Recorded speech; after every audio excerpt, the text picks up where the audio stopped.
A story created by Fábio Cataflam. Title: The Song of the Unicorn and the Moon. Chapter 2: The Woman in the Moon. The night was clear, almost silent, as if the entire world had held its breath. Sunshine, sitting at the edge of the lake, watched the moon's reflection shatter into 1,000 pieces as a gentle breeze touched the surface. There was something different about that glow, not the usual chill, but a subtle warmth, as if the light were calling to him. He blinked, thinking it was just an illusion, but then he realized, the reflection didn't move with the water. It was as if the moon had taken on a life of its own in the lake. At first, it was just a small, distant point of light, then it began to grow. Gentle ripples spread from the center, and the point became a radiant circle. A flash of light cut through the night, not harsh, but deep, and from it emerged a figure that seemed molded from the light itself. Delicate footsteps formed on the surface of the water, as if the lake were glass. Each step left behind a silvery trail that slowly faded. It was a woman. Her skin reflected the moonlight like heated porcelain. Her golden hair moved on its own, as if a particular breeze blew just for them. Her eyes were two smaller stars, silver and deep, staring straight at him. Sunshine froze.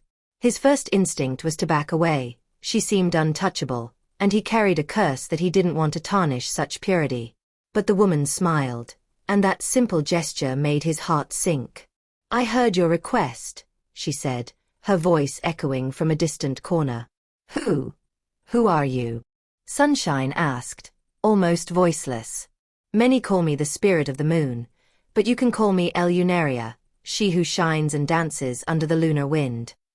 He took a deep breath, feeling smaller before her, but also seen in a way he'd never experienced. "I shouldn't be here," he murmured, looking away. "It's not safe."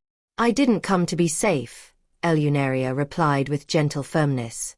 "I came because you asked not to be alone." Those words struck Sunshine like an invisible arrow. No one had ever come for him. No one had chosen to stay. "You don't understand," he began, his voice heavy. "There's something in me I can't control. I'm not what I seem." "I've seen who you are," she interrupted, stepping closer. "I've seen the beast and the man. And yet I'm here." Sunshine took a step back, but she moved forward, closing the distance. He could feel the warmth of her presence, so different from the chill of loneliness. "I can hurt you," he whispered. "Or you can protect me," Lunaria retorted. "The choice is yours." The silence between them was heavy, but not uncomfortable. He wanted to believe her, wanted to let himself, but fear still gripped his hands. And then, Lunaria held out her own hand. Her fingers were slender, and a soft light pulsed in them. "Walk with me," she urged. "The world is too big for you to hide forever." Sunshine looked at her hand, feeling an internal struggle. And for the first time in years, he gave in. He touched her. The contact was like a sweet shock, not of pain, but of recognition. It was as if two missing pieces had finally fit together. Lunaria smiled again, and the sparkle in her eyes seemed to illuminate even the darkest corners of his heart. "Where are we going?" he asked, confused. "Wherever the wind takes us," she said, turning toward the forest. "There are places you need to see, and I want to see them with you."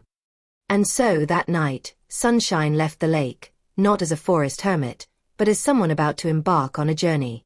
He didn't know that this choice would lead him to adventures that would change everything.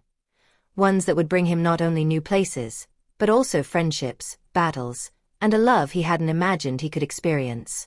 Yet, as they walked away, the moon remained high, watching, as if knowing that not every story that begins with light ends without shadows. End of Chapter 2.